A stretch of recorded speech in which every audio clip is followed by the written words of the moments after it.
Bonjour à toutes et tous, nous sommes heureux de vous retrouver pour un nouveau flash au bonne d'une ambition renouvelée.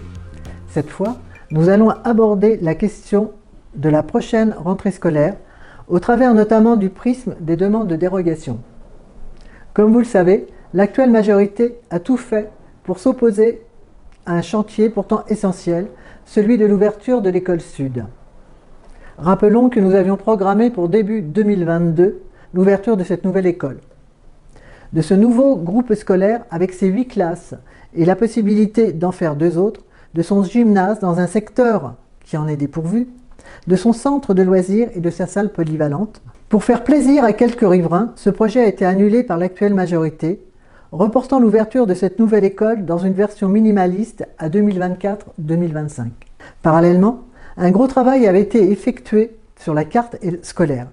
Elle devait être revue de façon à créer dès la rentrée de septembre 2021 un 6e secteur à même de préparer l'ouverture de cette nouvelle école quelques mois plus tard.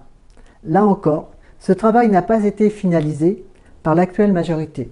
Du coup, pour cette rentrée, les problèmes se multiplient et bon nombre de parents s'inquiètent ou se plaignent face à des situations ubuesques. Face à cette véritable colère des parents, renforcée souvent par le peu d'écoute et de considération dont ils font l'objet, la mairie accuse les pouvoirs publics, l'éducation nationale et l'ancienne majorité, c'est-à-dire nous. Il nous est donc apparu nécessaire de faire cette émission spéciale sur le thème de la rentrée scolaire 2021-2022 pour que vous puissiez bien comprendre pourquoi les difficultés rencontrées sont directement imputables à la seule politique municipale. Pour ce faire, je vous propose une émission en 3 temps. Tout d'abord, nous allons entendre le témoignage d'une jeune maman qui habite à côté de l'école Paul Bert.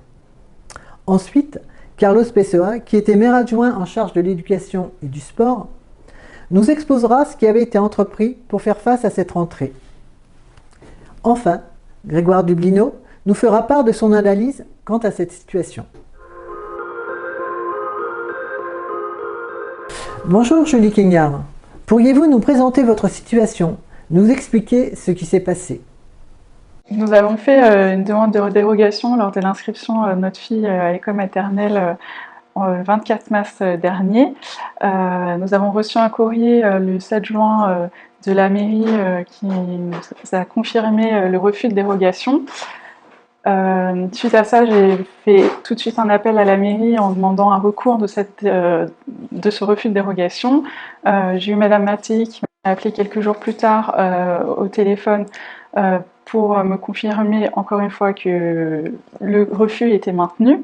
Je lui ai expliqué un fait nouveau que j'étais enceinte et que mon congé maternité commençait le 9 janvier 2022 et que ce serait compliqué pour moi d'emmener et ramener ma fille le soir avec autant de marche, car je travaille sur Paris également.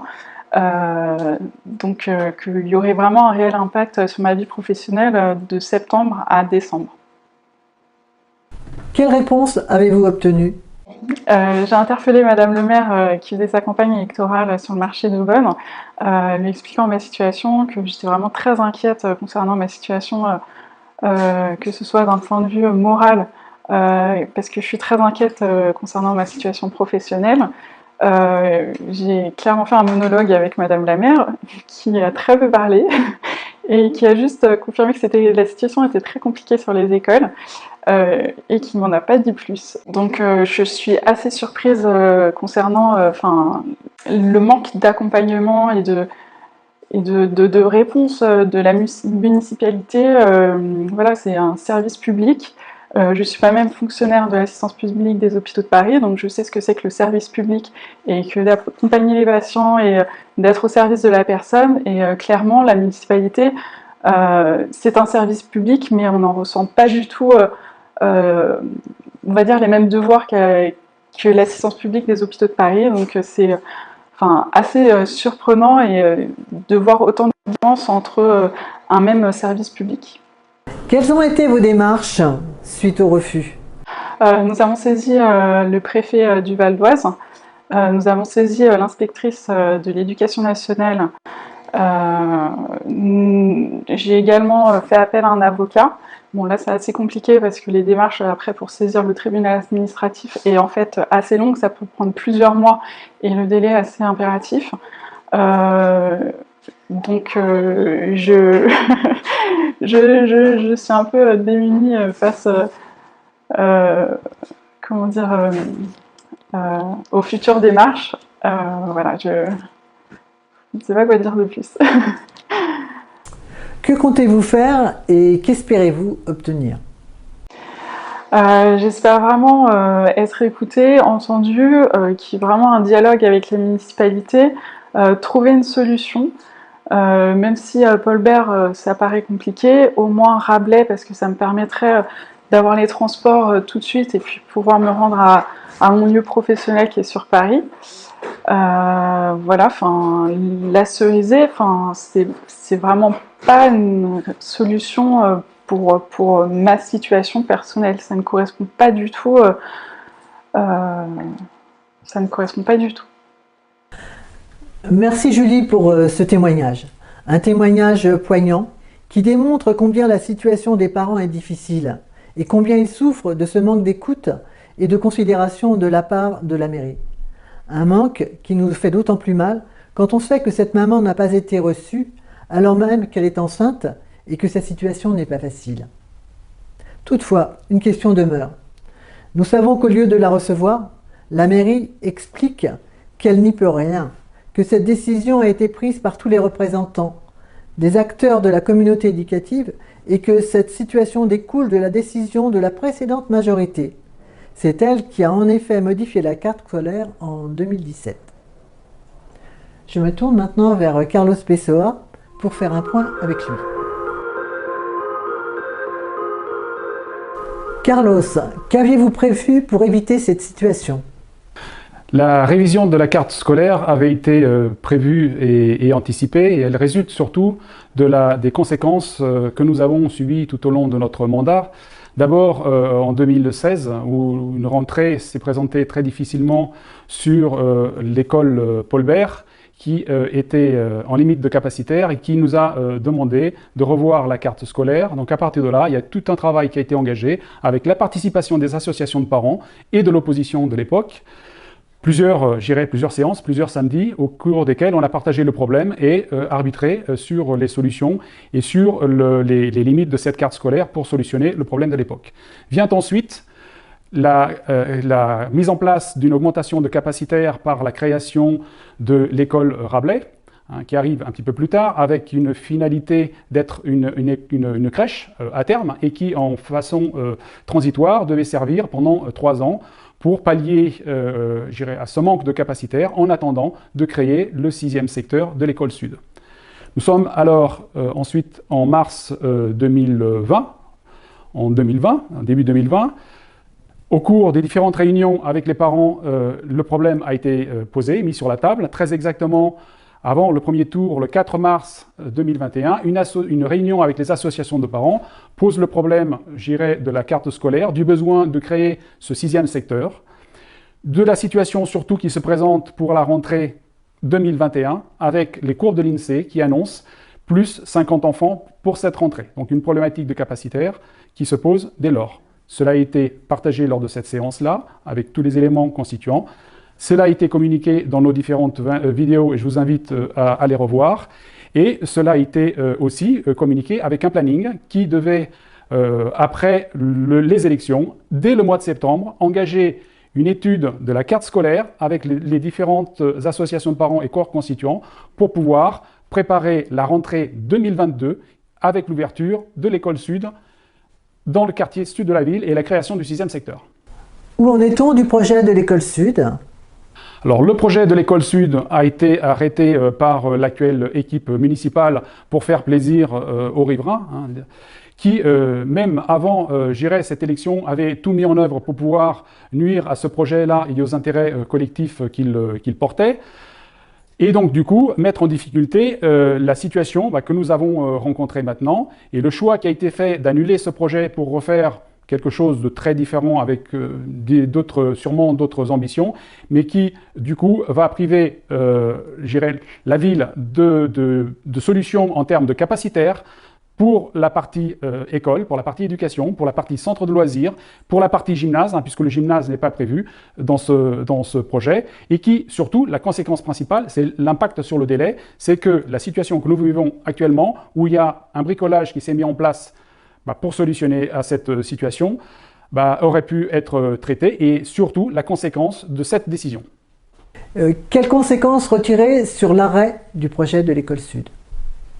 Les conséquences qu'il faut retirer, hein, c'est que, d'une part, le principal point, c'est que l'école Rabelais était une solution palliative qui passait bien dans le capacitaire, puisqu'elle permettait de gérer la situation transitoire sur le secteur en communauté avec l'école Jean Jaurès que nous partageons avec Hermont, qui était appelée à être une crèche dès l'ouverture, donc une crèche de 30 berceaux dès l'ouverture de l'école sud, et qui, du coup, ce manque de capacitaire nuit, j'irais, à des opportunités de solutions, et surtout, a pour conséquence directe la situation que nous vivons actuellement et que vit cette famille, ou ces familles, je dirais, dans ce secteur-là, puisque cette situation-là devait permettre dès la rentrée 2021, de remettre, j'irais, l'école au milieu du village, dans le quartier Paul Bert, et donc du coup solutionner, j'irais, la demande de cette famille-là. Vis-à-vis de la carte scolaire, et pour conclure, un point important, c'est que la situation qui est vécue actuellement ne concerne pas uniquement le secteur sud, future école Debussy, le secteur Paul Bert concerné par ces familles-là, mais concerne bien toutes les écoles, l'école Jean Massey, hein, qui actuellement est en limite de capacitaire, mais aussi Flammarion, qui pendant 3 ans, 3-4 ans, a permis d'absorber des solutions en faisant glisser les limites, et qui aujourd'hui se retrouve, comme toutes les autres écoles, en difficulté. Eh bien Carlos, je vous remercie pour vos réponses très claires. Maintenant, je me tourne vers vous, Grégoire. Quel regard portez-vous sur cette situation ? Merci Martine pour cette question qui est vraiment une question de fond. Je crois, par rapport à ce que tu dis, que le sujet donc, de Julie est absolument emblématique. Emblématique d'un certain nombre de dérives qu'il nous faut dénoncer et surtout qu'il nous faut combattre et vis-à-vis desquelles il faut trouver des solutions. Si on regarde bien, de quoi s'agit-il ? Il s'agit d'une maman qui souhaite scolariser son enfant dans l'école juste à côté de chez elle et que l'on envoie complètement de l'autre côté de la ville. Cela pose toute une série de questions. Tout d'abord, une question, on va dire, d'ordre d'aménagement du territoire. Il n'est pas normal qu'en ne prenant pas en considération sa demande, que ce soit sur Paul Bert, que ce soit sur Rabelais, eh bien, on en vienne à des situations de ce genre et que l'on en vienne par des décisions politiques de non-construction à sursaturer un certain nombre de nos équipements publics. Donc un problème en termes éducatifs qui est fort avec des écoles qui sont aujourd'hui surchargées. Au niveau donc humain, je trouve que cette situation, elle est tout à fait scandaleuse. On ne prend pas en compte la situation de la maman, on ne prend pas en compte la situation de la famille, on ne prend pas non plus en compte la situation, le bien-être des enfants, puisqu'on leur demande de faire de grandes distances, alors même que tout devrait être fait pour les rapprocher au maximum de leur domicile. Donc, par rapport à tous ces sujets-là, je trouve que ce dossier, que l'affaire donc de Julie Cagnard est absolument indéfendable du côté ville et qu'il nous appartient, à nous, de tout faire pour trouver une solution. Et quelle conclusion en tirez-vous ? La conclusion que j'en tire, c'est que quand on est responsable politique, on prend des décisions, quelles qu'elles soient. Quand on est majoritaire, ces décisions sont prises et sont appliquées. Mais ce n'est pas parce qu'une décision est prise et appliquée qu'on ne doit surtout pas s'occuper de ses conséquences. Tout responsable politique doit constamment avoir en tête que lorsqu'il prend une décision, ce qui importe, c'est de savoir comment est-ce qu'il va gérer la suite. Or là, cette suite n'a pas été gérée. Depuis septembre dernier, on sait que la rentrée sera compliquée. Qu'est-ce qui a été fait ? Rien. Qu'est-ce qui a été fait pour faciliter l'accès à des écoles de proximité ? Rien. En termes de carte scolaire, ça n'a pas été revu. En termes d'équipement, ça n'a pas été revu, etc. Donc je trouve qu'il y a de ce côté-là une absence de prise de responsabilité flagrante de la part de la ville qui ne peut en aucun cas retransférer cette responsabilité sur d'autres, que ce soit les pouvoirs publics, que ce soit l'éducation nationale, que ce soit l'ancienne majorité, que ce soit Pierre, Paul ou Jacques. Elle doit assumer le choix qu'elle a fait et en l'assumant, veiller à en atténuer les conséquences. Il est facile de dire non à, il est beaucoup plus compliqué de dire ce que l'on peut faire. Et nous avons besoin, en tant que responsables politiques, d'avoir constamment cette vision, ce projet, cette ambition. Cela n'est pas le cas ici. Conclusion de l'histoire, nous sommes dans une situation kafkaïenne de cette jeune maman qui est complètement pénalisée.